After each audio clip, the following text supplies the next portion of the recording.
Mali ba ang ginawang pag-expose ni Yasmin Curdy sa pambubuli na naranasan ng kanyang anak? Ano nga ba ang mali sa naging statement ng Kolehiyo San Agustin Makati sa isyong ito?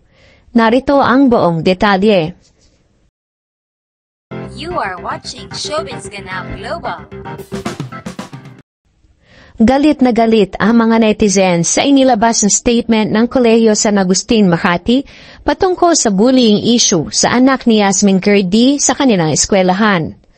Marami ang nadismaya at sinabing isang bully enabler ang school dahil tila pinagtatakpan daw nila ang nangyaring pambubuli umano sa anak ni Yasmin Curdy. Naka-turn off ang comment section ng naturang post ng Kolehiyo San Agustin Makati kaya naman ang mga netizens ay binahagi na lamang ang post saka nagpahayag ng kanilang mga reaksyon at hinaing patungkol sa issue. May mga nag-comment pa na sinasabing enabler at gaslighter daw ang school na nakaka-disappoint, knowing na isang Catholic school pa ang Kolehiyo San Agustin. Sa naging opisyal na pahayag ng Kolehiyo San Agustin, iginiit ng pamunuan na walang bullying na naganap at may sinusunod silang proseso sa pagtugon ng mga kaso ng bullying. Gayunpaman, hindi malinaw sa publiko kung ano ang naging resulta ng mga hakbang na ito sa kaso ng anak ni Yasmin. Nagbigay pa ito ng babala kay Yasmin na tigilan ang ginagawang paglabas ng issue gamit ang kanyang kasikatan sa social media dahil may mga apektadong minor students din daw na nangangailangan ng respect at privacy. Ang naturang pahayag ay lalo pang nagpasiklab ng galit sa social media kung saan maraming netizens ang tinawag ang paaralan bilang enabler ng bullying.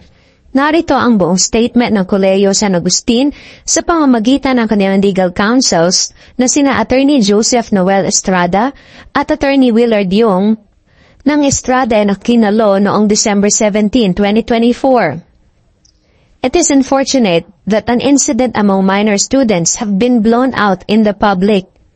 At the outset, there appears to be no bullying that happened on December 10, 2024. But rather, a situation where students were discussing about Christmas party preparations. The school has immediately addressed the matter among the students and parents involved. The school is handling the matter with caution, circumspect, and confidentiality because the students involved here are minor children. We encourage the parents, especially Mrs. Soldevilla, to cooperate with the school so that matters can be resolved within the school mechanisms in place pursuant to its policies in compliance with relevant DepEd orders. We also caution Mrs. Soldevilla to refrain from sharing information about the minor students, as this tends to put them in a bad light, embarrassment, and even ridicule, not only in CSA but in the eyes of the public. While we assume good faith in the public actions and statements of Mrs. Soldevilla, this may have unintended consequences on the students involved, including her own daughter. We acknowledge that she is a public personality and perhaps used to public attention.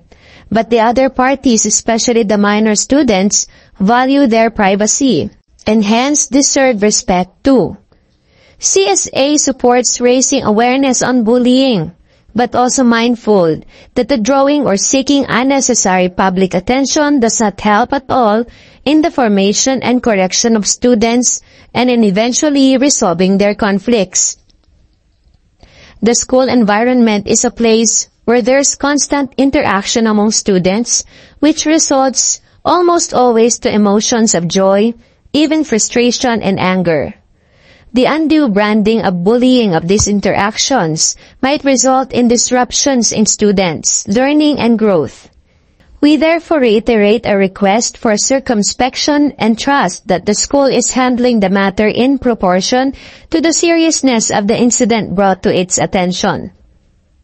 Samantala, naglabas din ng saloobin si Jen Soldevilla, hipag ni Yasmin, ukol sa insidente.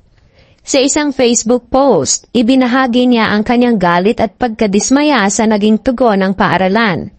Narito ang kanyang buong pahayag. My niece is now traumatized and does not want to go to school anymore. You call ganged up and targeted, not bullying? Why are you protecting the unmentioned names of these bullies and your school's reputation? Because they deserve respect too? Now I understand why my sister-in-law needed to post this publicly. Clearly, because the school only cares about their name and not about the victim's mental damages.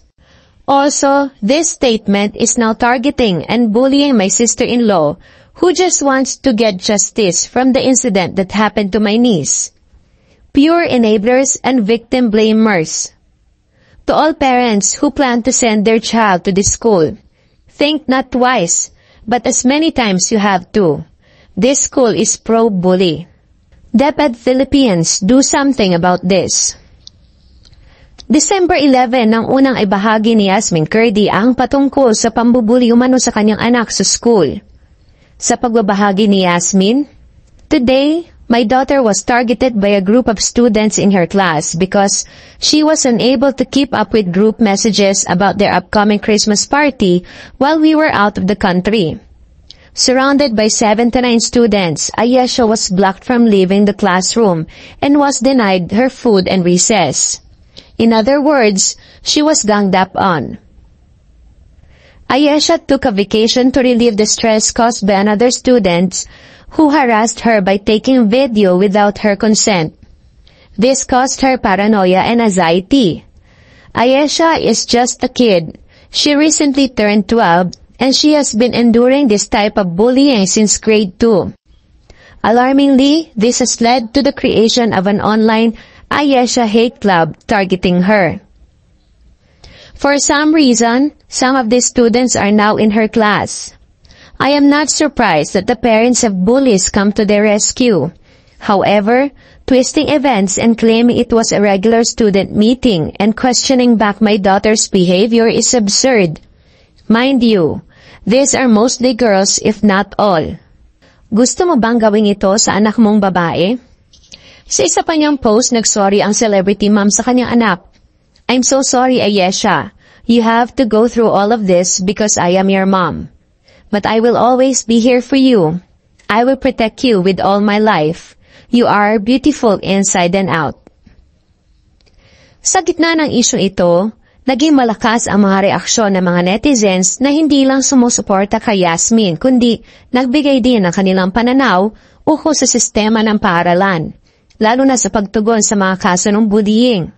Ayon sa ilang netizens, nagiging dahilan ng mas matinding trauma at paghihirap ang pagkakaroon ng hindi tamang proseso sa paaralan na nagiging sanhi ng mas malaking problema. Sa ngayon ay hindi magpapatinag ang family ni Yasmin Curdy at maging ang kanyang mga taga-suporta ay ipagpatuloy ang laban sa bullying. Ang mga hakbang na ito ay hindi lang isang pagtutol laban sa bullying kundi pati na rin laban sa sistema ng pagtotolerate sa ganitong mga pag-uugali. Ang isyong ito ay nagsilbing paalala sa ating lahat na ang mga kabataan ay may karapatan din na ipagtanggol ang kanilang mga sarili at humingi ng hustisya. Kayo, anong inyong palagay patungkol sa isyong ito? Mali ba ang ginawa ni Yasmin Curdy na i-publicize ang pambubuli sa kanyang anak? Nakatulong ba ito sa pagdulot ng tamang atensyon sa issue? O mali rin ba ang Kolehiyo San Agustin sa pagsagot sa isyong ito? Leave your comment below.